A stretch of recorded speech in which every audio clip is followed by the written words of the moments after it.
Hello বন্ধুরা, চলছে West Bengal school service কমিশনের সেকেন্ড এসএলএসটি 2025-এর অনলাইন আবেদন প্রক্রিয়া।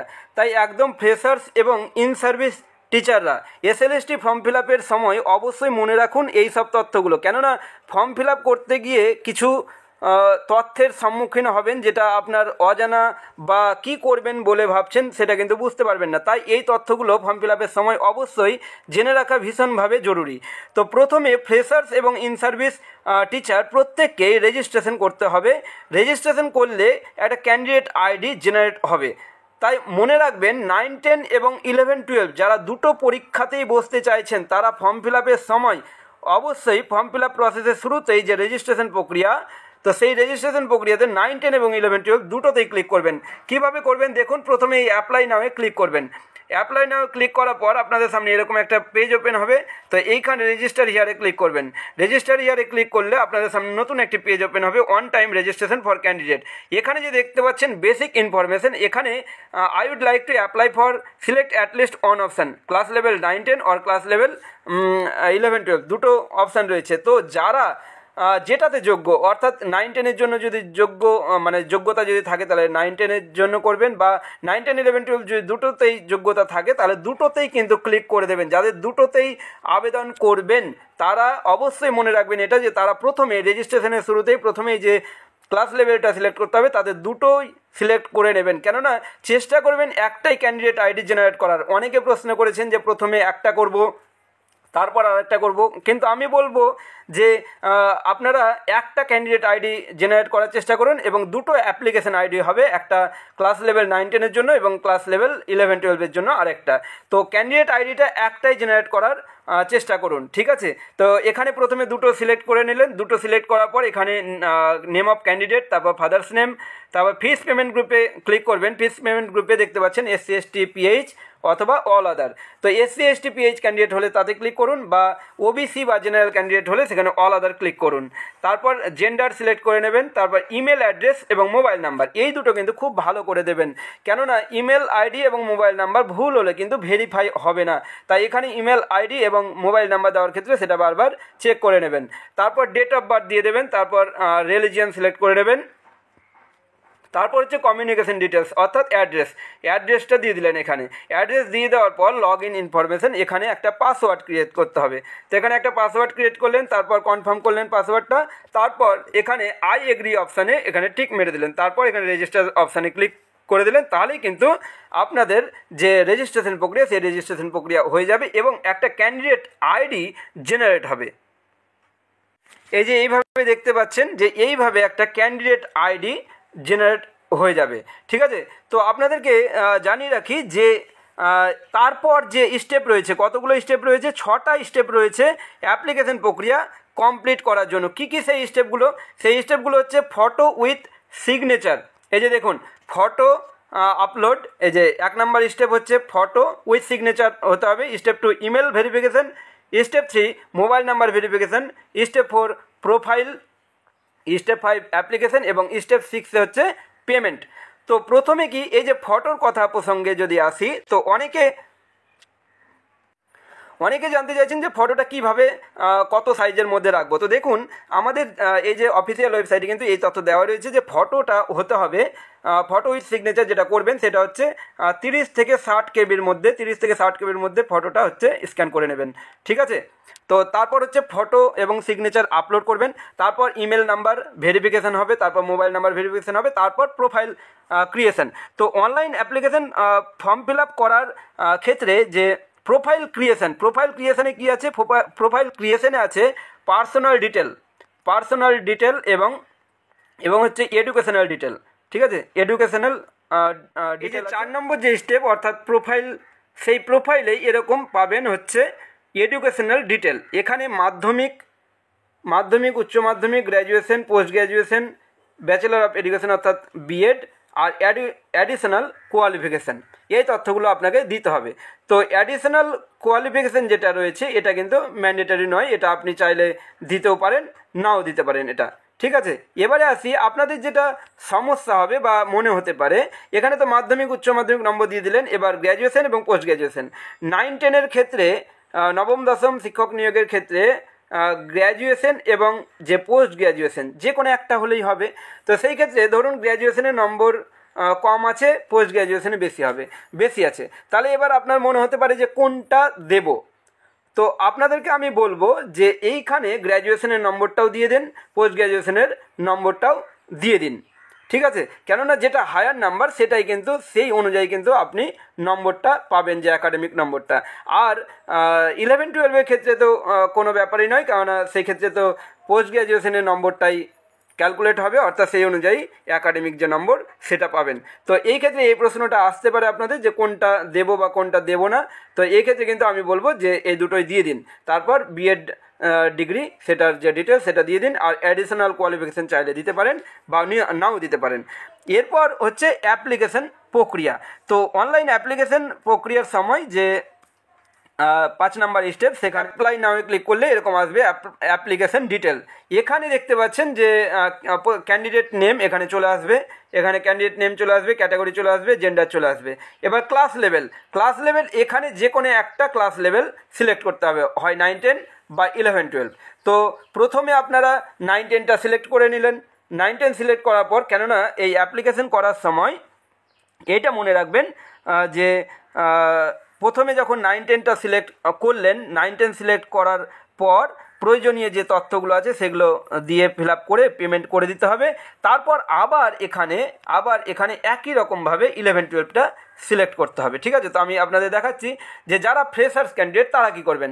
এখানে হচ্ছে ক্লাস লেভেল প্রথমে 9-10 সিলেক্ট করলেন, তারপর এইখানে যে দুটো অপশান রয়েছে এই দুটো অপশান কিন্তু যারা ফ্রেশার্স তাদের জন্য নয়। এই দুটো অপশান কাদের জন্য? এই প্রথম অপশানটা যারা 2016 SLSTর মাধ্যমে টিচার হিসাবে নিযুক্ত আছেন তারা হচ্ছে এইটাতে হচ্ছে ক্লিক করবেন। বয়সে যারা ছাড় নিতে চাইছেন তারা, এমন ক্যান্ডিডেট 2016 টিচার যারা বয়সে ছাড় নিতে চাইছেন তারা এটাতে ক্লিক করবেন। এবং 2016 টিচার যারা বয়সে ছাড় নিতে চাইছেন না তারা কিন্তু এটাতে ক্লিক করবেন না, এটাতে টিক মারবেন না তারা, ঠিক আছে? আর 2016 অ্যাসিস্ট্যান্ট টিচার হিসাবে নিযুক্ত বা যে কোনো সময় অ্যাসিস্ট্যান্ট টিচার হিসাবে যদি নিযুক্ত থেকে থাকেন তাহলে এইটাতে যদি অভিজ্ঞতা থাকে যে are you working as an assistant teacher in any aided or sponsored school under West Bengal government, তাহলে হচ্ছে এটাতে ক্লিক করবেন। তো যারা বয়সে ছাড় নিতে চাইছেন, যে সমস্ত টিচাররা যারা 2016 SLSTর মাধ্যমে নিযুক্ত আছেন তারা এটাতে ক্লিক করবেন, আর তাছাড়া যারা বয়সে ছাড় নিতে চাইছেন না তারা ক্লিক করবেন না। এবার ফ্রেশাররা কী করবেন? ফ্রেশারদের জন্য কিন্তু এই দুটো পয়েন্ট নয়। আপনারা কি করবেন, এখানে প্রথমে সাবজেক্টটা সিলেক্ট করে নিলেন, সিলেক্ট সাবজেক্ট করলেন। তারপর মিডিয়াম অফ ইনস্ট্রাকশান, এখানে ওয়েস্ট বেঙ্গলের ক্ষেত্রে বেশিরভাগ জনের বেঙ্গলি হবে, তাই এখানে বেঙ্গলি সিলেক্ট করে নিলেন। কারো ক্ষেত্রে ইংলিশ হতে পারে বা হিন্দি হতে পারে, তো বেঙ্গলি সিলেক্ট করে নিলেন। এবার এখানে রয়েছে কি যে মিডিয়াম, হ্যাঁ, এবার এইখানে যেটা রয়েছে যে the above language studied in, এই জায়গাটা ভালো করে দেখুন যে এইখানে কি রয়েছে। এইখানে রয়েছে সিলেক্ট মিডিয়াম অফ ইনস্টিটিউশন, এটা কিন্তু বেঙ্গলি করবেন। যে যারা বেঙ্গলি মিডিয়ামের জন্য আবেদন করতে চাইছেন তারা বেঙ্গলি করবেন, যারা ইংলিশ মিডিয়ামের জন্য আবেদন করতে চাইছেন তারা ইংলিশ মিডিয়াম করবেন, বা হিন্দির ক্ষেত্রে হিন্দি বা নেপালির ক্ষেত্রে নেপালি। তো এখানে যারা বেঙ্গলি করলেন, বেশিরভাগ বেঙ্গলি মিডিয়াম আমাদের ওয়েস্ট বেঙ্গলে, তো সেক্ষেত্রে বেঙ্গলি করলেন। এবার the above language studied in, এই যে বাংলা ভাষাটা কোথায় পড়েছেন, তো মাধ্যমিকে পড়েছেন তাই মাধ্যমিকে টিক দেবেন, এইচএসে পড়েছেন এইচএসে টিক দেবেন, গ্র্যাজুয়েশনে পড়ে থাকলে গ্র্যাজুয়েশনে টিক দেবেন, আর পোস্ট গ্র্যাজুয়েশনে যদি পড়ে থাকেন তাহলে পোস্ট গ্র্যাজুয়েশনে টিক দেবেন, নাহলে টিক দেবেন না, ঠিক আছে?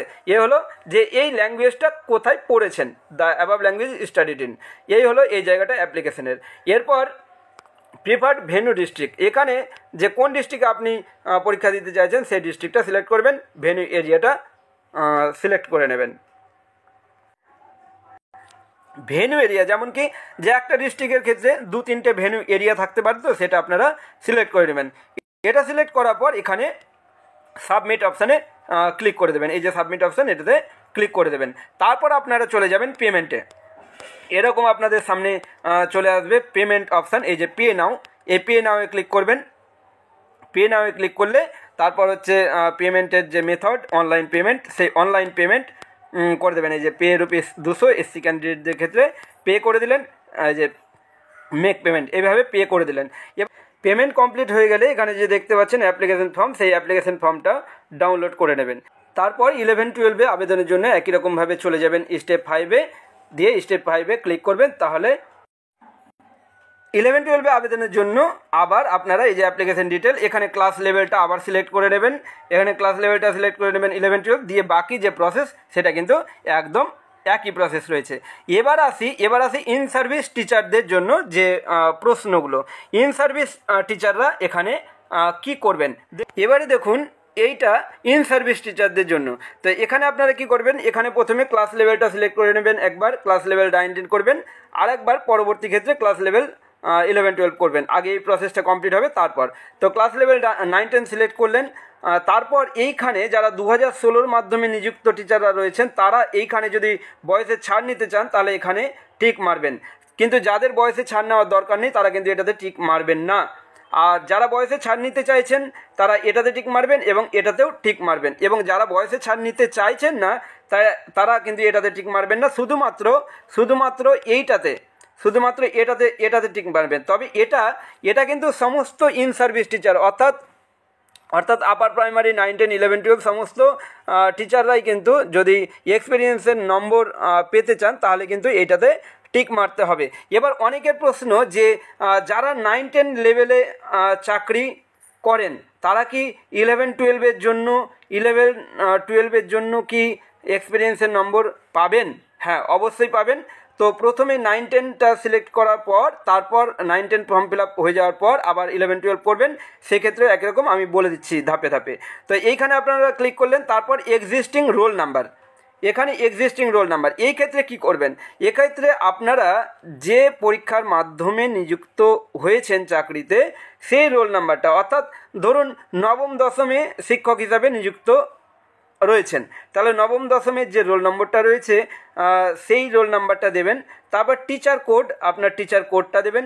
তারপর ইউনিক স্কুল কোড, যে স্কুলে আপনি শিক্ষক হিসাবে নিযুক্ত হয়েছেন সেটা দিলেন, এবং স্কুলের নাম এখানে অটোমেটিক চলে আসবে। আর ডেট অফ ফার্স্ট জয়েনিং, এখানে ফার্স্ট জয়েনিংটা দেবেন। আর এক্সপিরিয়েন্স কাউন্ট, এক্ষেত্রে এই যে এক্সপিরিয়েন্স কাউন্ট কি হবে, এক্ষেত্রে ধরুন আপনার ফার্স্ট জয়েনিং হিসাবে আপনার ধরুন হয়েছে 5 বছর 8 মাস হয়েছে আপনার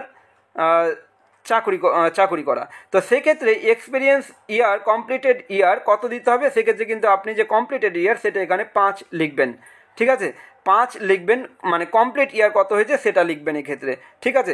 এবারে এখানে যে প্রশ্নগুলো উঠে আসছে, কি প্রশ্ন, যে এই ইউনিক স্কুল কোড কোনটা দেবেন। ধরুন আপনি ট্রান্সফার হয়ে এসেছেন, তাহলে সেক্ষেত্রে আপনি ইউনিক স্কুল কোড কোনটা দেবেন। তো আমি আপনাদেরকে দেখাবো যে কোথায় কি লেখা রয়েছে। তো আমি বলে দিই আপনাদেরকে, এখানে যে ইউনিক স্কুল কোড, ধরুন আপনার ফার্স্ট জয়েনিং দিলেন এখানে, আর এখানে যে ইউনিক স্কুল কোডটা দিচ্ছেন, এখানে তো এক্সিস্টিং রোল নাম্বার দিয়ে দিলেন, টিচার কোড দিয়ে দিলেন। এবার ইউনিক স্কুল কোড, আপনি ট্রান্সফার হয়ে এসেছেন হয়তো 3 বছর আগে বা কোনো সময় ট্রান্সফার হয়ে অন্য স্কুলে গেছেন। তো সেক্ষেত্রে আপনি বর্তমানে যে স্কুলে শিক্ষক হিসাবে নিযুক্ত রয়েছেন সেই স্কুলের যে ইউনিক স্কুল কোডটা রয়েছে সেটা দেবেন। অনেকে বলতে পারে যে এইটা যেটা ফার্স্ট জয়েনিং স্কুল সেই স্কুলের ইউনিক স্কুল কোড দেওয়ার কথা, কিন্তু না, কেননা আপনারা যখনই অ্যাপ্লিকেশন প্রক্রিয়া কমপ্লিট হওয়ার পর অ্যাপ্লিকেশন ফর্মটা ডাউনলোড করবেন তখন আপনাদের অ্যাপ্লিকেশন ফর্মে দেখতে পাবেন যে name of school working in, অর্থাৎ কর্মরত স্কুলের নাম। তাহলে আপনি ট্রান্সফার নিয়ে বর্তমানে যে স্কুলে কর্মরত রয়েছেন সেই স্কুলের ইউনিক কোড দেওয়া উচিত। তাই আপনারা বর্তমানে যে স্কুলে কর্মরত রয়েছেন সেই স্কুলের ইউনিক কোডটা দেবেন। তারপর এখানে ডেট অফ জয়েনিং দিয়ে দিলেন, তারপর experience count in year, completed year, তারপর অ্যাপ্লাইং ফর সাবজেক্ট, যেটা সাবজেক্টে আপনি অ্যাপ্লাই করতে চাইছেন সেই সাবজেক্টটা দিয়ে দেবেন। তারপর বাকি প্রসেসগুলো একই রকম দিয়ে সাবমিট করবেন, তারপর পেমেন্ট করবেন। পেমেন্ট হয়ে গেলে আপনার যে নবম দশম অ্যাপ্লিকেশন প্রক্রিয়া সেটা কমপ্লিট হয়ে যাবে। এরপর আপনারা কি করবেন, এরপর আপনারা এখানে ক্লাস লেভেলটা 11-12 সিলেক্ট করে নেবেন, দিয়ে একই রকম এখানে এক্সিস্টিং রোল নাম্বার এবার কোনটা দেবেন। এক্সিস্টিং রোল নাম্বার, ধরুন আপনি আগে 2016 সালে আপনি 11-12 পরীক্ষা দিয়েছিলেন, কিন্তু আপনি 9-10 অর্থাৎ নবম দশম শ্রেণীতে শিক্ষক হিসাবে নিযুক্ত রয়েছেন। সেক্ষেত্রে আপনি কি করবেন, কোনটা রোল নাম্বার দিবেন, 11-12-এর না 9-10-এর? তো দেখুন, যেটার মাধ্যমে আপনি শিক্ষক হিসাবে নিযুক্ত রয়েছেন সেটার রোল নাম্বার দেবেন। অর্থাৎ এটাতে আপনি চাকরি পাননি, আপনি পেয়েছেন নবম দশমে চাকরি পেয়েছেন, তাই নবম দশমের এখানে রোল নাম্বার দেবেন। তারপর teacher code, unique school code, school name, যেরকমভাবে বললাম ডেট অফ ফার্স্ট জয়নিং দিয়ে দেবেন। ঠিক আছে, তাহলে কিন্তু তারপর যে বাকি প্রসেসগুলো সবগুলো একই রকম রয়েছে। আচ্ছা, আর এক্সপিরিয়েন্স কাউন্টের ক্ষেত্রে যেমনটা বললাম, যে যদি আপনার 5 বছর 8 মাস হয় বা 5 বছর 2 মাস হয়, তাহলে সেক্ষেত্রে যে কমপ্লিট ইয়ার যেটা 5 বছর সেটাই দেবেন। ঠিক আছে, এবার দেখুন, অনেকেই হয়তো অ্যাপ্লিকেশন করতে গিয়ে অনেকের কিছু ভুল হয়েছে বা ভুল তথ্য দেওয়া হয়ে গেছে। তো আপনারা জিজ্ঞাসা করছেন যে এডিট করা যাবে কি যাবে না। তো আপনাদেরকে জানিয়ে রাখি, এখনও পর্যন্ত এডিট নিয়ে কোনো রকম নোটিফিকেশন হয়নি। তো এডিট উইন্ডো হয়তো ওপেন হতে পারে, তখন আপনারা এডিট করে নিতে পারবেন। তো যাই হোক, এই ভিডিওতে অনেক তথ্য তুলে ধরেছি। ভিডিওটি ভালো লাগলে অবশ্যই ভিডিওটি শেয়ার করে দেবেন, হয়তো অনেকের কাজে লাগতে পারে। তো আরও যদি কিছু জানার থাকে আপনাদের, তাহলে অবশ্যই কমেন্টে জানাবেন, আমি চেষ্টা করব সঠিক তথ্য দিয়ে সাহায্য করার। এখন এই পর্যন্তই, দেখা হচ্ছে পরবর্তী ভিডিওতে। Thank you so much.